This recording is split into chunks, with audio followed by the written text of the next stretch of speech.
Hello, everyone. Thank you for listening and welcome to another episode of our podcast called The Edge.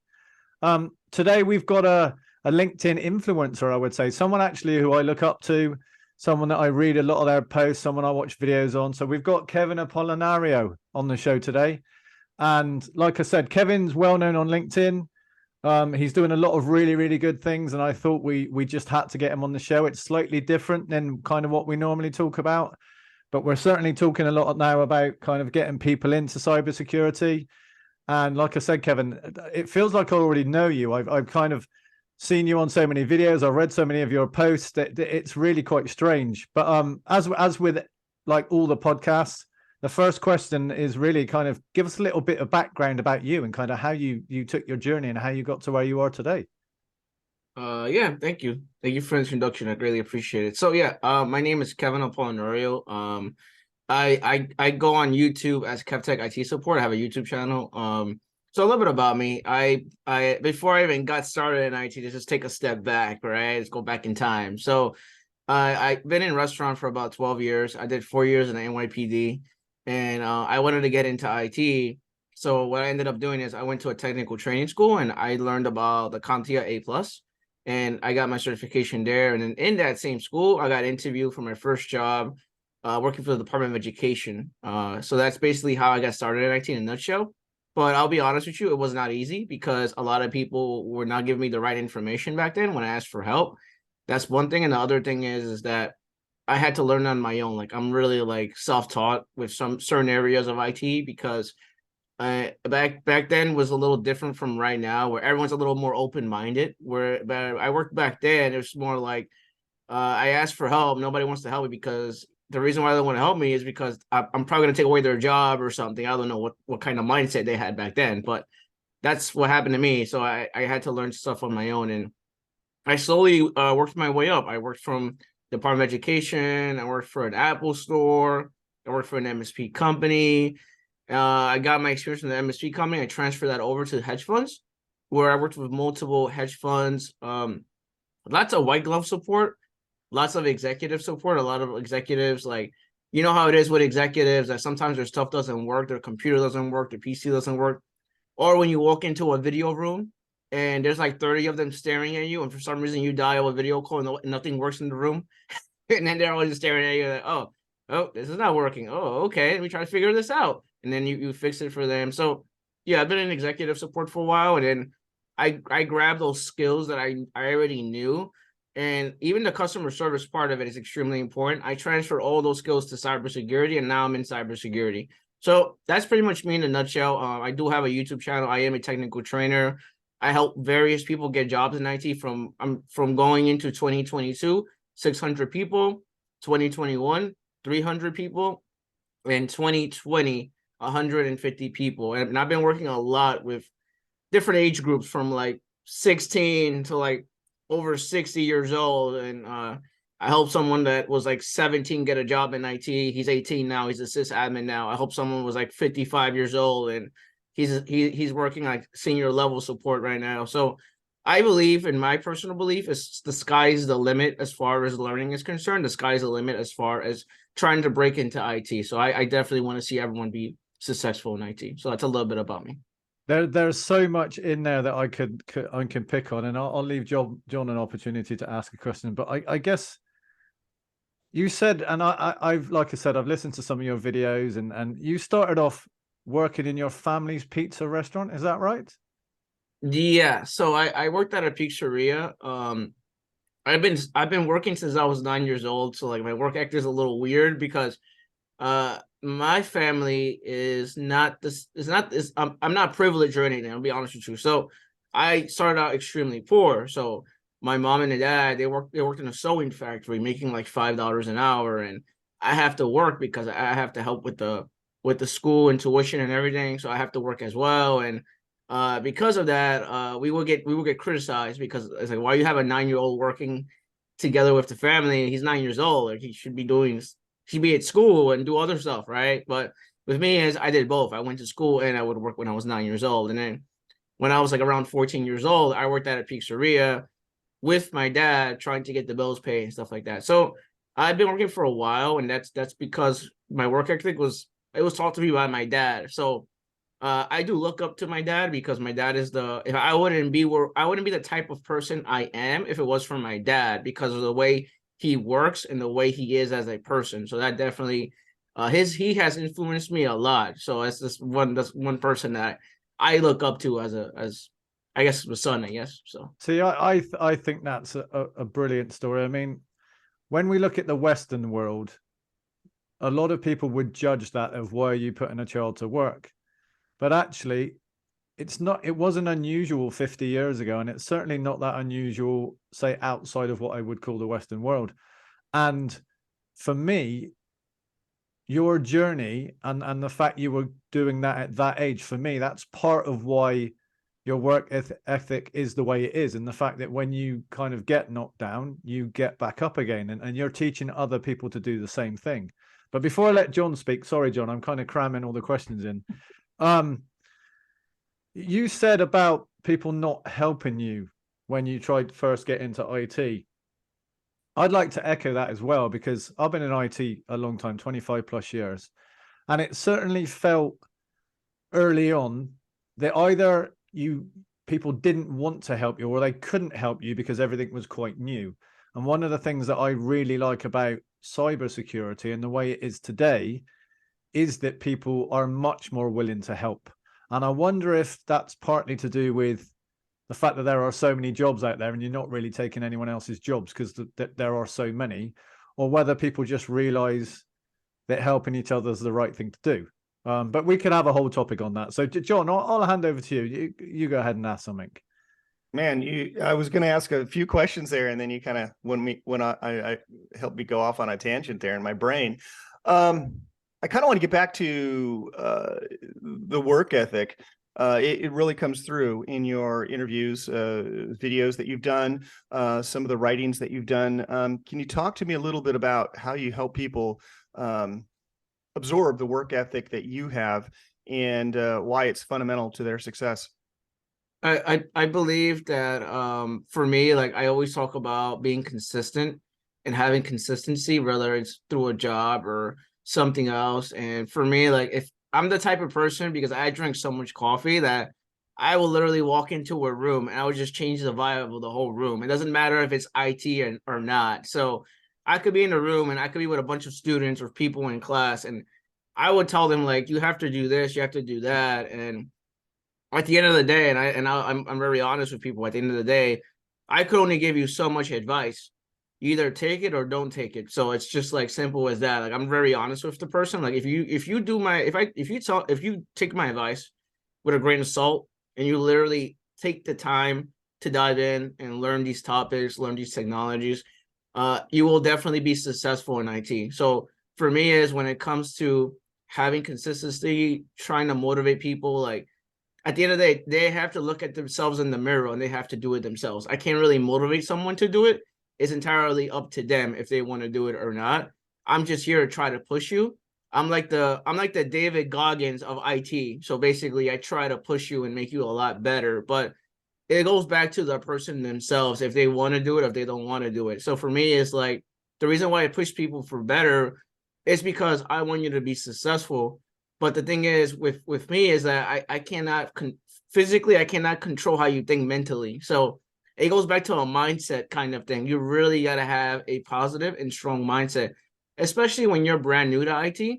If you're someone that's brand new and you're starting from zero and you have no work experience, you will find that people will not hire you because you have no job experience. So that goes back to mindset as well. So you got to have a strong mindset when you're trying to break into IT, because it takes a lot of time, a lot of energy, and having the willingness not to give up to actually go and apply for a job. And that's the same mindset you need to have in life in general, like things in life in general, when it comes to life in general. And for me, I actually relate certain things to life itself, because not only you have to have a strong mindset in IT, you have to have a strong mindset in life itself, because sometimes you have situations where unfortunately you cannot control that. There's no way you can control everything in your life. So you have to figure out how to be balanced. You have to figure out how to be well-rounded. And whatever happens to you, don't worry about it. Just, stay positive. things will slowly work out. And I'm pretty sure that if you stick to it, everything would just turn around and be better for you. That's just my perspective on that question you asked me. I love the David Goggins reference there. I mean, that guy's the stuff that he has done physically and the background he's come from is just absolutely amazing. Talk to me a little bit about interviews. In the past, I was a manager, so I've hired a lot of people. I've been through many interviews, some successful, some not. I like your approach to how to interview for a role. Can you walk me through some of the tips that you provide to your audience? Yeah, definitely. So as far as interviews are concerned, the one thing that's very important for anyone that's hearing this podcast is extremely important is having a feel for the room. That's one thing. The other thing is when you go for a job interview, that's super duper important.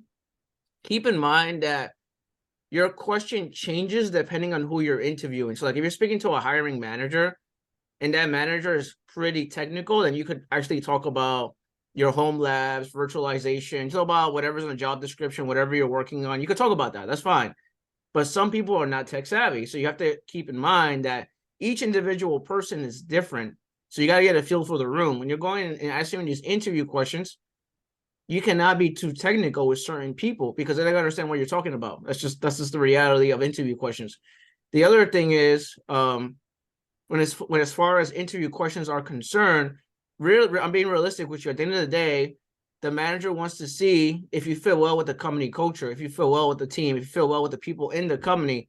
So you have to keep in mind that when you go for a job interview, if they're asking you these really strange personality questions, it's because they want to know if you feel well with the industry, if you feel well with the company themselves, if you feel well with the team members.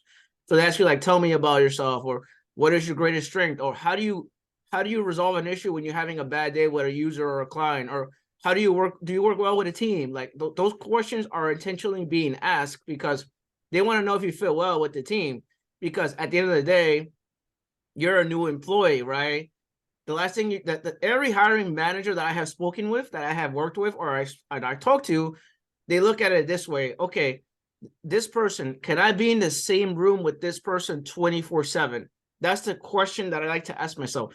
If I cannot be in the same room as this person, why would I want to hire this person? It doesn't make any sense, right? So that's extremely important, is having the right attitude, having the right personality, because a lot of these managers, if you talk to a manager, they'll tell you straight up like, oh, I could teach you IT, but if your customer service sucks, I don't want to deal with you. If your personality sucks, I don't want to deal with you. Because a lot of people that come into IT, they don't have the right personality. Like a lot of this has changed in 2023, like just in general, like that, like being a know-it-all and being a jerk and having all these things that are bad, like that, you got to throw that out the window. You cannot be like that anymore in 2023. You actually got to be a team player, work well with your team, be with customer service, try to give back feedback, try to help the team. Documentation is extremely important. All these things are important when it comes to trying to get into IT. So some of my questions that I answer on interviews or on videos,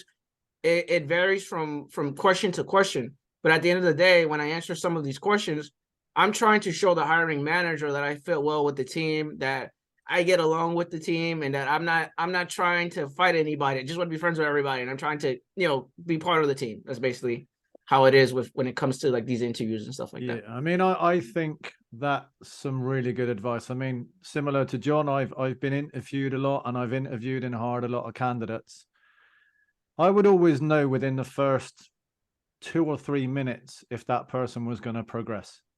And it depending on, obviously, when I first started off on my career, I was interviewing and hiring people on a support desk to kind of do first, second line support. And when you're interviewing that kind of entry level role, almost the skills that people are bringing aren't really, from a technical point of view, aren't that, I was never really bothered about, really, because I could teach them those things. It was about worth ethic. It was about commitment. It was about how they would fit in with the team. Obviously, as I got a bit more senior in my career, I was hiring more senior people. And then you do need to bring in a little bit more about experience and possibly certifications and those kind of things, because you're hiring someone that's going to be taking on a heavier workload, more technical stuff, and possibly you can't hire kind of entry level. But a question I've got for you, and one of the things that I've noticed, and I haven't really been interviewed for many years properly. I think once you get later on in your career, it's more who you know than what you know. But my experience with hiring managers in the past was they didn't really know what they were looking for from a technical point of view anyway. So quite often you could run rings around those people because they didn't really know. And I get the impression in cyber, some of the hiring managers don't understand the cyber community, so don't really know what they're hiring for anyway. And they should just concentrate on hiring a person that's going to fit rather than ask the technical questions. But I just wonder what your experiences is. Is it, do the hiring managers today just ask about kind of fit of the team and personality, or do they start to go into the more technical stuff, and do they actually understand it? For me personally, like from based on my interview process and the interviews I have gone to, and also I'm a technical trainer, so like I deal with students all the time telling me their stories of who they interview and stuff like that. For me, but basically some questions are personality questions, like they're really like go in depth with personality questions. Some questions are not personality questions, they're very technical because they want to see if this person knows what they're doing, because some of these hiring managers, not all of them obviously, but some of these hiring managers, they want someone that already at least understands fundamentals or basic knowledge, which is, and I always preach about this, I always talk about this, is fundamentals. Like you cannot go into a job if you don't know fundamentals, right? So a lot of these jobs in IT, they tend to ask fundamental questions, like basic questions in IT. And this is why I speak about learning about fundamentals, because it's like building a house, right? If you have a strong base, the whole house won't fall apart. You gotta have a strong base. It starts with the base when you build a house. So I always preach learn fundamentals, because when you go to these job interviews, they're gonna ask you basic questions like, what is an IP address? How does DNS work? What is DORA? Tell me a little bit about Active Directory. Tell me a little bit about how when you plug in a computer, how does that get an IP address? How does that work, right? So you have questions like that are some of them may be tech savvy, some of them may not be tech savvy. At the end of the day, when it comes to interview questions, and I'm telling everyone here that's listening, at the end of the day, is can you build a conversation with the person in the interview, right? That's super duper important. Like you go to a job interview and you give someone just one answer and that's it, and then you're quiet the entire time. That's not going to help you at all. So you have to go and actually build a conversation with the hiring manager, whoever it is. Build a conversation with them. Make sure you make yourself likable to that interview, because if you have a conversation with someone and has a hiring manager, like anyone that has been in the management, if you spend 2 minutes with that person and they're talking to you and you like their answers and they're building a conversation with you, you already got the job. I'll be honest with you, because this happened to me. You already got the job. If when you go to a job interview and you're not even talking about IT anymore at this point, you're talking about like something not tech related at all, and all right, I'm gonna hire this guy. You already got the job. You already got the job. If you have a hiring manager like that, they already know if they're gonna hire you or not, because how you answer that question, how you build a conversation with them, and how your personality is. So it does happen like that. It's like some jobs, if you like your personality, the hiring manager will stop asking you technical questions. They was like, okay, I'm not gonna ask him any more questions, because I want this person. I already know that I want this person. So it's like that. It depends on the company, but yeah, maybe personality, maybe technical. Hopefully that answers your question. I always had like when I interviewed people, if I showed them the computer room, that was a sign to my team, Jay likes this person. Like this could be a new team member. So I would always pick one of my members of my team and I would say, can you go and take so-and-so and show them the computer room? That meant go and interview this person yourself, show them all the lights in the computer room and figure out if you like them, because that was my sign to say, I like this person. And Jay, that's a bit of a dated reference these days. I mean, Cloud has taken that computer room and moved it out point out the window and say, look at the cloud. Yeah, I remember doing the same thing. It's like, hey, let's take the person back to the data center. We'll show them all the fun boxes and all the gizmos going on there. And now it's can't do that now. It's out in the cloud. Yeah. Can't pet your technology anymore. I guess let's start at the beginning for not at the beginning, Kev, but kind of a bit further along. Why did you decide to go into IT? Why was it something you were interested in when you were younger? Did you get a computer? What was it that kind of made you want to do that career? It's a long story, but it's a good question. My first computer was a Sony Val with Windows XP. And I had 512 megabytes of memory. And I was playing with that computer, and I literally was always opening stuff. I'll be honest with you, like I'm a gamer. I have a PC game. If you look behind me, I'm a gamer. So I play video games. I've been playing video games for over 20 years. But I'm a gamer, but also I'm the type of person that I'm a little curious about everything. So like I like to open like iPhones. Like before I got into IT, actually, I was actually fixing iPhones. I was fixing iPhone screens, changing batteries of the iPhone, the iPhone 4, the iPhone 5. Those phones, I've been fixing them for a while. And I was always curious about technology. The problem with me is that I didn't know about A+, like the CompTIA A+. I didn't know about that. I didn't know how to break into IT. Nobody would give me any information about it when I asked about it back in 2014. I was asking about it. Nobody told me about it. That's the other thing. And I always been good with my hands and fixing computers. I always been good with that stuff for some reason. I don't know why, but I always been good with that. And my dad made the conversation with me. He's like, you should get into IT, or you should work like computer repair or something like that. So, and I said, okay, let me see what happened. I went to that school, and that school where I went to in New York, because I'm based in New York, they have a school for technical training. It's absolutely free. I didn't even know about it. And I went to that school and I got my education there, learning the CompTIA A+. But before going into that school, I made that decision first with the approval of my dad, because my dad at that time, going all the way back in time again, my dad was taking dialysis. So my dad was taking dialysis. He's been taking dialysis for 5 years. He has a kidney transplant now, but he took dialysis. And I spent half my day with him in the hospital. I spent half my day with him. I was literally just with him the entire time. And I had the thing is, like, I don't want to leave the hospital with him when I could go to school, like, and learn these things. Like I had to get permission from him because I don't want to leave him by himself.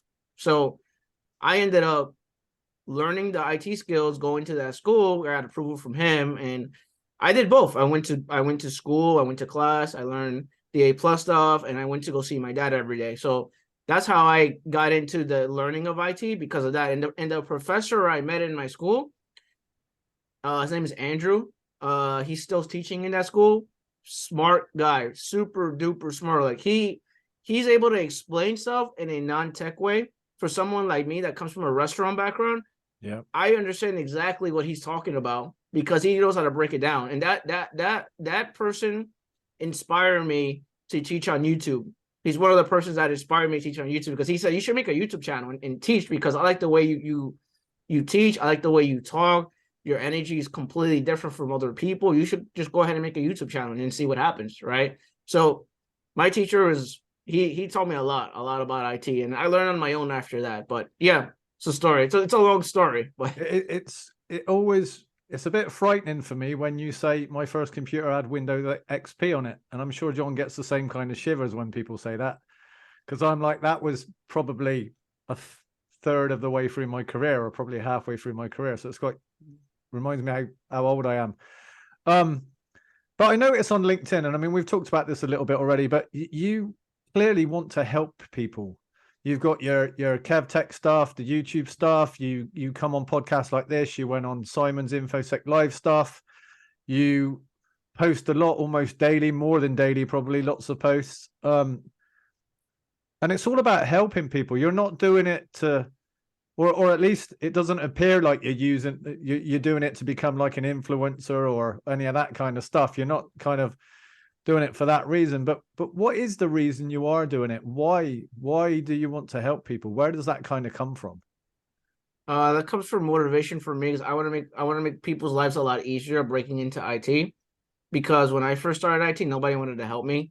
So that's the reason why I created my YouTube channel, and that's the reason why I try to help other people, because nobody wanted to give me the information that I needed when I first started IT. And a lot of people that I have met throughout my years, or throughout being in tech, like I have been taught, like, you can't do this, you can't do that, you can't do certain things. Like, I've been taught, like, the amount of negativity I got when I created my YouTube channel, when I try to help people and stuff like that. When I first started my YouTube channel, it's like, yeah, okay, you wanna say something like that? I'll prove you wrong right now. And then I prove people wrong. So with me, it's like, some people um that I know, and this is gonna sound bad to them, but some people that I know, they're still trying to break into IT, and they're still judging me for what I do, and they don't even have a job in IT. They're still trying to look for a job in IT, like over 7 years ago. And these people that tell me what to do, I don't listen to them. So, like, I ignore the noise around me. I don't listen to anyone around me. I do my own thing. If I want to help people, that's fine. Other people will charge you. I don't care. You want to pay for something? That's fine. But me, I do it for free because I grew up extremely poor. Mind you, I grew up poor. So because of my mindset is like, if I could be a person that's poor, come out of nowhere, get into IT, and then take care of my family, and then be good after that, being in IT. Why can't anyone else do this, right?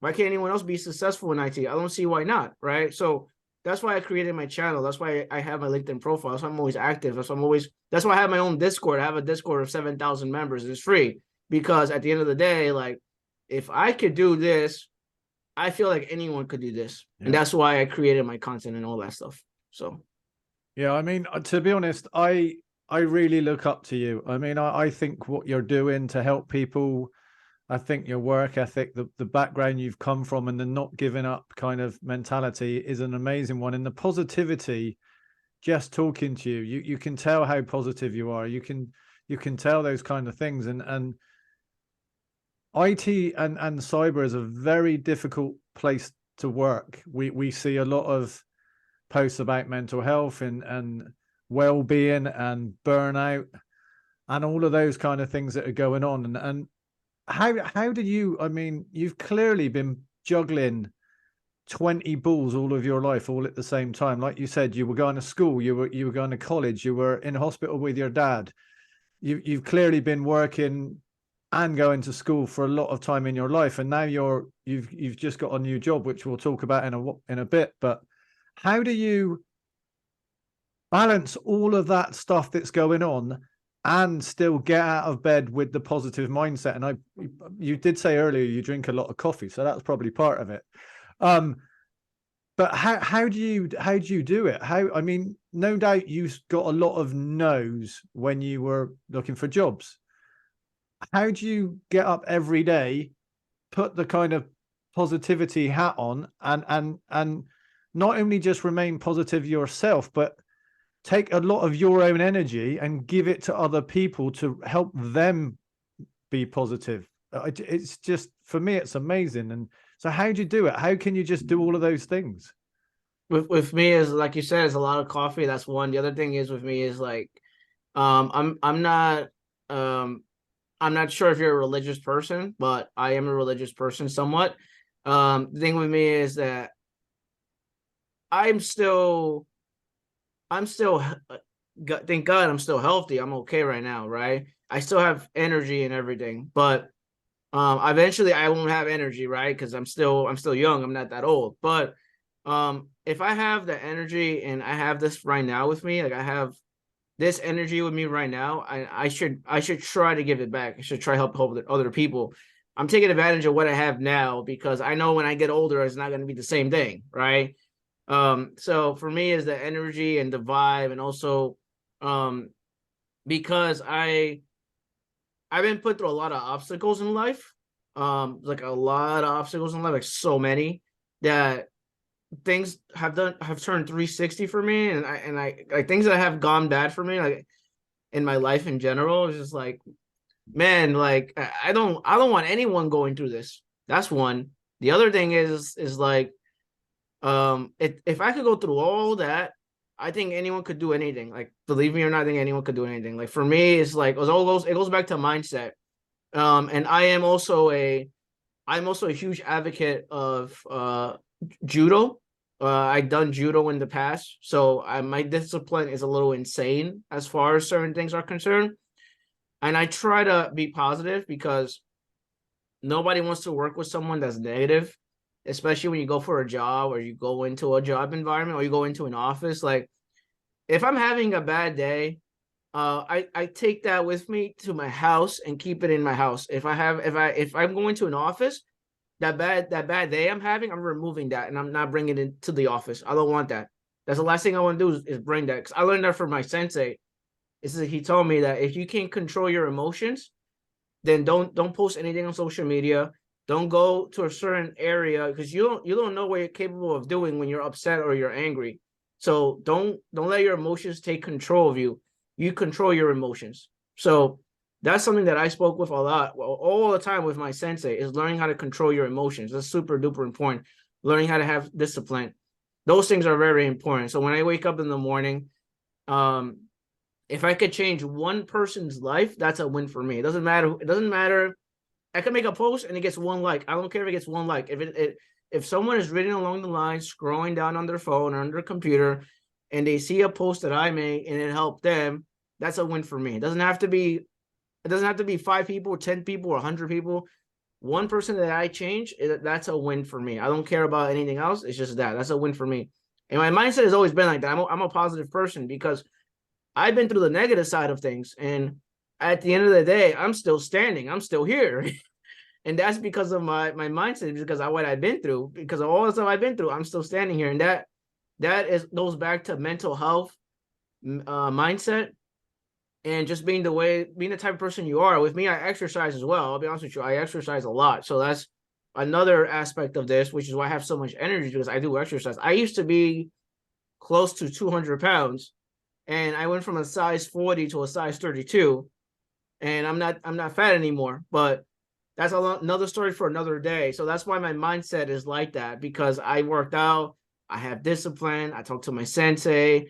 I try to keep a positive mindset, because the last thing you want is to be negative when you go into social media and all these other platforms. So yeah, I think mental strength is critical. I mean, I've done karate. I did judo when I was younger, and then I pivoted to karate. I did karate for 15 or 20 years. I got my black belt. I taught for a little while, and then I got injured, and I've not been able to go back because I've got a shoulder injury, and I really miss that. And I've told many people this, but the reason I took up karate was because everything else that I did in my life, I could still think about work. I never truly switched off. But if you're doing a martial art and you don't switch off, you get a fist or a foot in your face.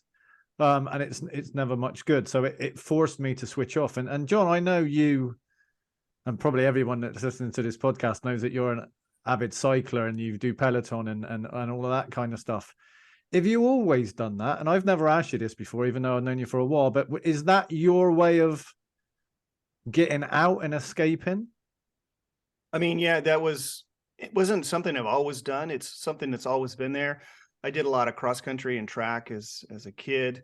And then I kind of lost touch with it. And then I got back into it early 2000s and injured my knee. So had meniscus damage, and that pretty much killed my running career, which led to biking. And through biking, different than what, maybe what you guys are talking about. For me, it's just blanking out my mind. When you're going up a hill, your heart rate's at maximum.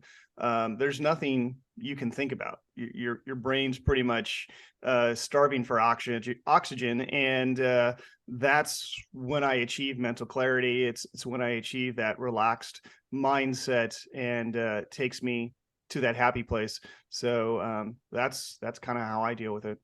Yeah, I definitely think physical exercise for me is pretty key. I mean, I try and get out every day. I mean, the weather in the UK is not great. I've been to New York. I know it's either boiling hot in the summer or freezing cold. So I can imagine you've got a similar situation. I'm not somebody that can go to the gym. I struggle with that. I much prefer just to get out and go walking. I do a lot of hiking. But for me, eating right, exercising right, and sleeping right is critical for my mental health, and actually the exercising right and the eating right helps me with the sleeping right. If I don't exercise, I do struggle to sleep.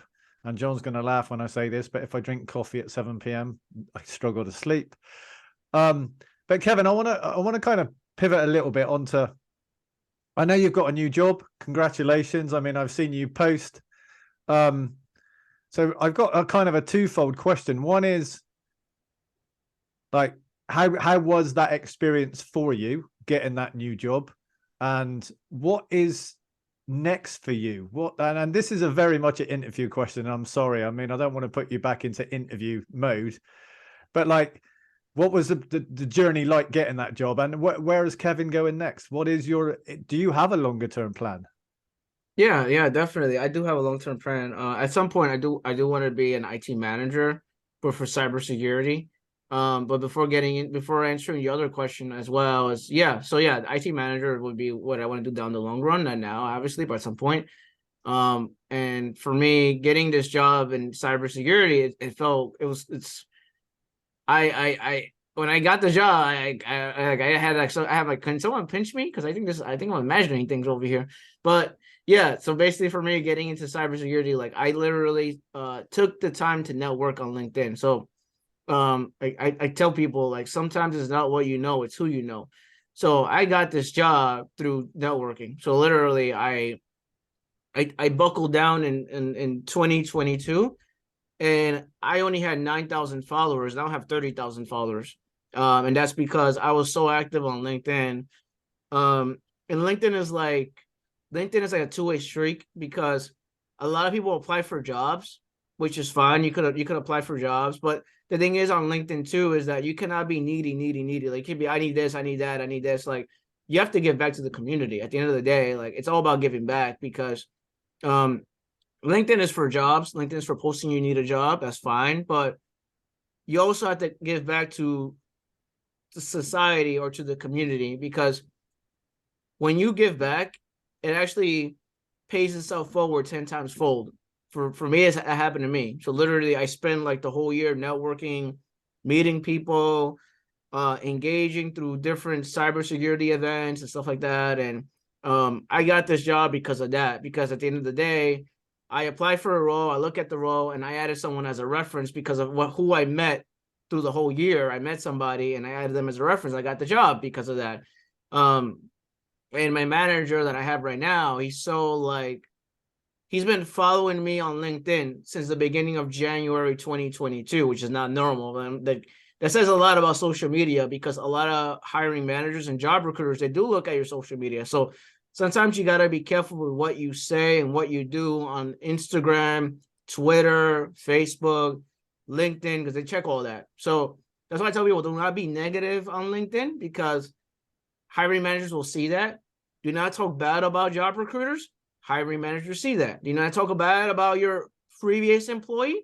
Hiring managers see that. So be careful with what you say on LinkedIn, because it will hurt you if you do anything like that. So for me, I got this job because of that. I literally just network like crazy, applied for the job. My manager saw who I am. My manager watches my YouTube videos, and he said, "Yeah, I can teach you cybersecurity. Don't worry about that. I like your personality. I don't care. Like, do you know cybersecurity, Kevin? Like, do you know anything about cybersecurity?" I'm like, I know a little bit. I've been using Hack Me, Hack the Box, and these third-party tools and stuff like that. Okay, Kevin, don't worry about it. That's fine. I'll teach you how to do that. So for me, what happened to me is I got the job because of my personality. At the end of the day, like, I'm not a jerk. I like to learn. I like to teach other people. I like to create documentation. I like to make everyone's life a lot easier. And I work well with team members. So what got me this job was social media, networking, and just having a good personality. And that's how I got this job. And I'm working in an identity access management role right now. And that's pretty much it for me. So I want to also be a manager at some point. But yeah, that basically, hopefully that answers your question.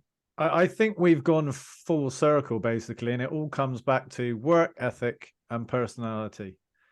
And you can be taught a lot of the other skills. And they basically have been following you for a year, and you've had a year-long interview. I can imagine your actual interview was relatively short. But yeah, I mean, like I said, I've said it in this call a few times. I think what you're doing and what you've done is amazing. I mean, if I still had an opportunity to hire you, and I'm sure John would say the same, we'd snap you up every day of the week, because it's not that often that people give up that much of their time to help others. And yes, maybe you're in the back of your mind, your longer term plan was, this might help me get a job, but I honestly don't think that was it. I think you just truly wanted to help people. But John, time's running short. We've got like 10 minutes. I know it's early in the morning for you, but is there anything you wanted to throw out and ask Kevin? No, I mean, the infectiousness and the passion reminds me of an employer that I hired. Gosh, what was it? 5 years ago, he had just left. He'd just did his tour of duty in the military, and I had an open position, and I thought it was one. And I decided to hire somebody else, and he just kept coming back at me like, "Hey, I'd really like to work here. I'd really like to work here," and just had that energy, that positivity that Kevin just exudes. And eventually, we realized we actually had two positions. Hired him. This guy went on, and he was a rocket ship of awesomeness, and learned really fast, to the point where he became an automation expert, and currently is over at Arista. So if you have an opportunity and you're interested in automation networking, Julio Perez is the gentleman. He is outstanding. So yeah, I would be curious. So you're in identity access management now. How do you see your role in cyber kind of evolving? Is that the area you want to stay in, or are there other areas you are looking to explore? For me, I really like this job. And what I'm doing right now is pretty cool, actually. It's a little unique from my other jobs that I have worked, because I've been in IT support for a while. So a lot of my experience comes from desktop support, IT support, where I deal with customer service and I deal with executives, I deal with VPs and stuff like that. This is identity access management through Active Directory. So I deal a lot with protecting AD services, silver ticket attacks, golden ticket attacks. I deal a lot with it's extremely random, but we actually set up honeypots for hackers. So we have honeypots that we set up on the back end, where we purposely leave them vulnerable just to see who we capture, which is kind of cool. Like, I've never done that before. So like I'm learning about that as well. And I'm putting like fake VMs to see who we capture and stuff like that. And also I also do deal with hardening Active Directory and dealing with services and accounts and different OUs, different group policies, how to standardize everything. And I work a lot with the vendors that use our product, because I work for, and I'll say here in this podcast, it's fine, for 701. I work for 701. So a lot of our companies that we work with, obviously 701's a big company, so everyone uses 701. So I work a lot with vendors, and the vendors that work with me, it's not the same as IT support, because IT support, you're dealing with customers and dealing with a lot with executives and customers that are not tech savvy. But for 701, you're dealing with customers and clients that work in IT department. So those guys are they actually know, like, they know their infrastructure really well. So like I could send them a PDF on something and they'll do it on their own. They don't even ask me for help. So those things, that's pretty cool. And the other cool thing is, because they work IT just like me, they understand that everything's a process, that these things take time, that you cannot fix it right away. These things, some of these things, you cannot fix it right away. You got to go on and do some research and figure out the answer and find the answer. They understand that. So a lot of our clients that we work with, they're so like understanding. They don't get mad, don't get frustrated, because they're all IT based. This is all IT based. Versus having to deal with a customer is angry and upset with you because their computer's not working, right? It's totally different. But yeah, this job is very interesting for me, to say the least. I don't. Maybe I'll say for maybe 2 to 3 years. I don't know. We'll see what happens. But yeah, that's pretty much it, because it's pretty cool, because you're actually, not only you're defending, because when it comes to IT, or when it comes to cybersecurity, to answer your question, cybersecurity is like, if I'm doing I'm doing identity access management, right? The thing is, with identity access management, you need to understand both ways. You need to understand the blue team and the red team. So it's not just one team. It's not just me defending it.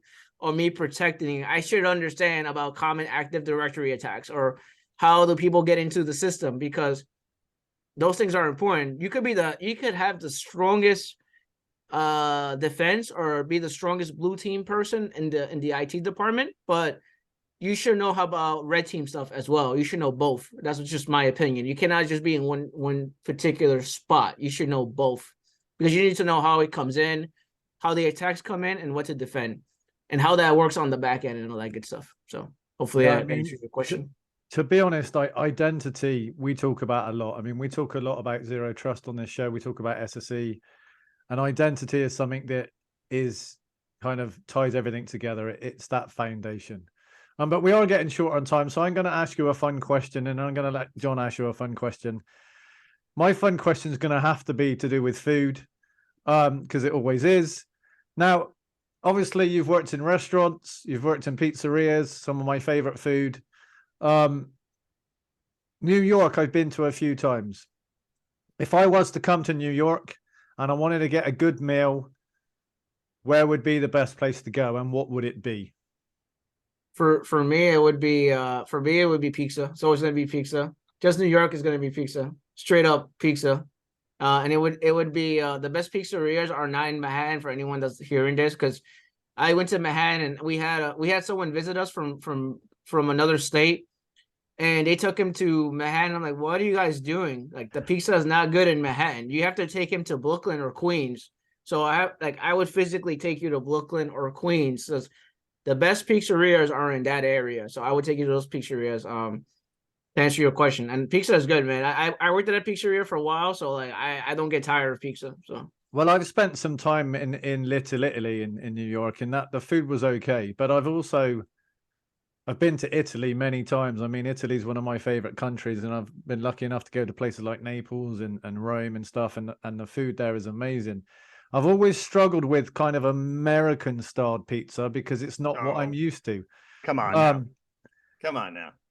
But there's so many different styles. I mean, you've got your New York style, you've got your Detroit style, you just add some Chicago style. There's probably a Pac Northwest. There's a California style. There's a Texas style. I mean, it's different, but you're gonna have to do amazing. A tour of pizzas with me. But we could talk about pizza for a long time. I'm gonna ask you both a question, John, before you ask yours. And Kev, I'm gonna ask you first, and then John can go after. Should pineapple go on pizza? Oh yes. Man, that question. I'm gonna say yes because my dad eats pineapple on pizza. No. But for me personally, I don't like it. That's just me. But my dad eats it, so I'm gonna say yes for him. But it's just me. Man, it depends on the ingredients. Fresh pineapple, absolutely. Out of a can, not so much. I'm gonna take you to Italy, it's ingredient based. I'm gonna take you to Italy one day and see if you get thrown out of a restaurant. But before we wrap in Italy, I'll let you ask Kevin one question. Hey, one question for you. We all talked about exercise and structure within our lives. What do you prefer, morning, afternoon, or evening for your exercise routine? I do both. So for me, I do both. I actually, I'm gonna sound crazy right now, but you're gonna be confused right now, or like I do 20,000 steps every day. So yeah. I think like 10 or 12 is good for me. So congratulations. 20,000. Honestly, I did a few years of doing 20,000. And my body at my age said, no, you need to stop doing that, because I started getting hip pain and leg pain. So again, Kevin's reminding me quite how old I am. But I mean, Kevin, it's been great having you on the show. I can't thank you enough for giving us time. I want to thank you for all the time you give to everybody else and all the advice you give and the positivity. Like, just talking to you brightens up people's days. It's brightened up my day. No doubt it's brightened up John's day. I mean, there's not many people on LinkedIn or in the world that are trying to give back the way you do. I do see people appearing to do it, but it's not always as honest as I feel it is coming from you. So I really want to wish you the best of luck in your career. I personally think you're going to fly. Your work ethic dictates that. Your manager is very, very lucky to have you. They're lucky to have you. And I honestly, truly would like to to speak to you again over the next 6, 12, 18 months and just really see how your journey is going. And if me and John ever get to New York, pizza will be on us. Pizza. Sounds good.